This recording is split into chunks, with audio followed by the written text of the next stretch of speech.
নাহমাদুহু ওয়া নুসাল্লি আলা রাসূলিহিল কারীম আম্মা বাদ। এক ভাই প্রশ্ন করেছেন, আমরা কি মাযহাব মানতে বাধ্য? মাযহাব মানা কি ফরদ? মাযহাব কি আমাদেরকে মানতেই হবে? এর উত্তরে আমরা বলবো যে মৌলিকভাবে মাযহাব মানা সবার জন্য ফরজ বা সবাই মাযহাব মানতে বাধ্য, এরকম কথা কেউ বলেন না। ইমাম আবু হানিফা, ইমাম শাফিঈ, ইমাম মালিক, আহমদ ইবনে হাম্বল এবং বহু ইমাম, ইমাম বুখারী, ইমাম মুসলিম, তারা মাযহাব মানতেন না। অর্থাৎ মাযহাব অর্থ হচ্ছে মতামত।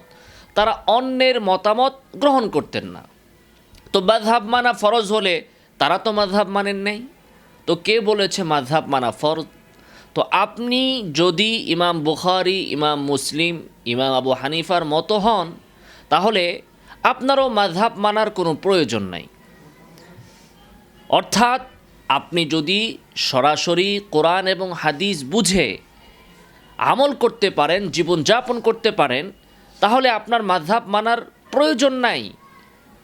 শুধু প্রয়োজন নাই এমনটি নয়, বরং সেক্ষেত্রে আপনার মাযহাব মানার কোনো সুযোগও নাই।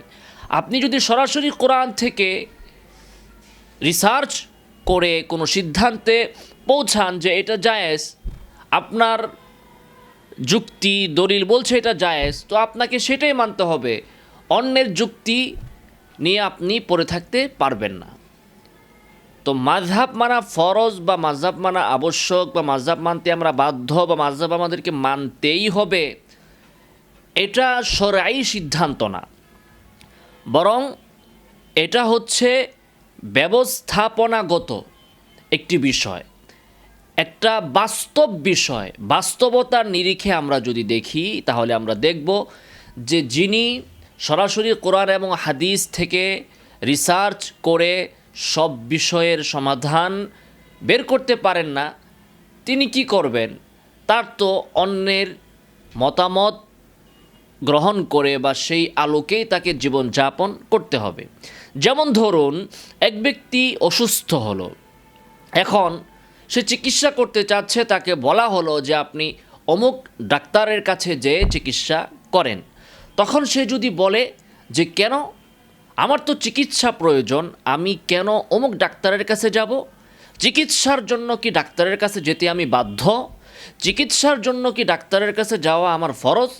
তো উত্তরে আমরা বলবো যে না, চিকিৎসার জন্য আপনাকে চিকিৎসকের কাছে যাওয়াটা আবশ্যক নয়, যদি আপনি নিজেই চিকিৎসক হন, যদি আপনি নিজেই নিজের চিকিৎসা করতে পারেন, চিকিৎসা সম্পর্কে আপনার যদি জ্ঞান থাকে, চিকিৎসা সম্পর্কে আপনার যদি অভিজ্ঞতা থাকে, তাহলে আপনি কেন নিজের চিকিৎসার জন্য আরেকজন ডাক্তারের কাছে যাবেন?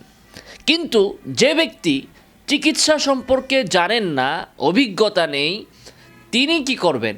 তার তো বাধ্য হয়েই আরেকজন চিকিৎসকের কাছেই যেতে হবে নিজের চিকিৎসার জন্য।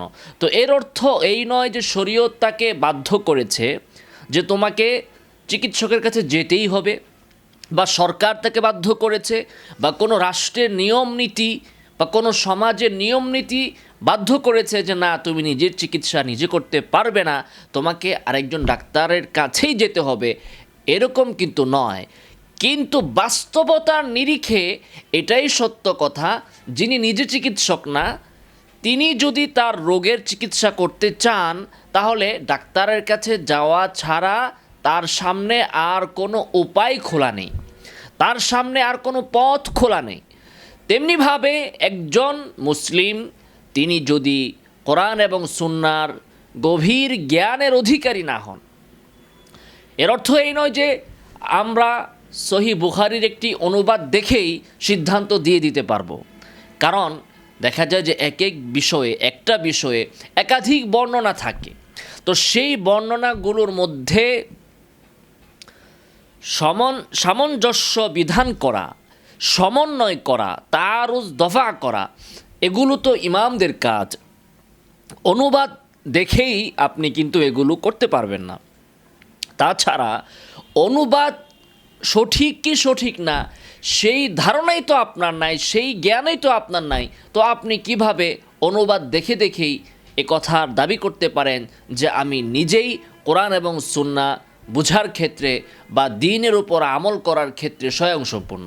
যেমন ধরুন ইবনু আব্বাসের বক্তব্য ইন্নাহা সুন্নাহ, এটি একটি সুন্নাহ, কিন্তু আমাদের কোনো ভাইয়েরা এটার অনুবাদ করছেন এটাই সুন্নাহ। তো আপনি এটা একটি সুন্নাহ আর এটাই সুন্নাহ, দুইটা অনুবাদের ভেতরে আকাশ পাতাল পার্থক্য। এখন আপনি তো এটাই সুন্নাহ এই অনুবাদ দেখে আপনি এক ধরনের সিদ্ধান্ত নিয়েছেন যে জানাজার নামাজে সূরাতুল ফাতিহাই একমাত্র সুন্নাহ, এছাড়া অন্য কিছুর সুযোগ নাই। তো অনুবাদ সঠিক কি সঠিক নয় সেটা নির্ণয়ের ক্ষমতাই যাদের নাই, তারা যদি আবার মনে করে যে আমিও একজন ডাক্তার, আমিও আবু হানিফা থেকে কম না বা ইমাম মালিক থেকে কম না, তাহলে এটা তো বোকার স্বর্গে বাস করা ছাড়া আর কিছুই হবে না। তো মোট কথা হচ্ছে যে শরীয়ত কোরআন এবং হাদিসের কোথাও এভাবে বলা নাই যে তোমাকে মাযহাবই মানতে হবে। হ্যাঁ, আপনি যখন জানবেন না সেটা আপনাকে আরেকজনের কাছ থেকে জেনে নিতে হবে শরীয়ত এই কথা বলেছে, বাস এটাই যথেষ্ট। শরীয়তের মূল বিষয় হচ্ছে আপনি শরীয়ত অনুযায়ী আমল করবেন, যদি নিজেই পারেন নিজে করবেন, আর যদি নিজে আপনি শরীয়তের বিধানগুলো না বুঝতে পারেন সেক্ষেত্রে আপনি আরেকজনের মতকে গ্রহণ করবেন। তো এটাই হচ্ছে কথা, এটা নিয়ে বিতর্ক করার কোনো সুযোগ নেই। আল্লাহ তাআলা আমাদেরকে সঠিক বুঝদান করুন, আমিন। ওয়া আখিরু দাওয়ানা আলহামদুলিল্লাহি রাব্বিল আলামিন।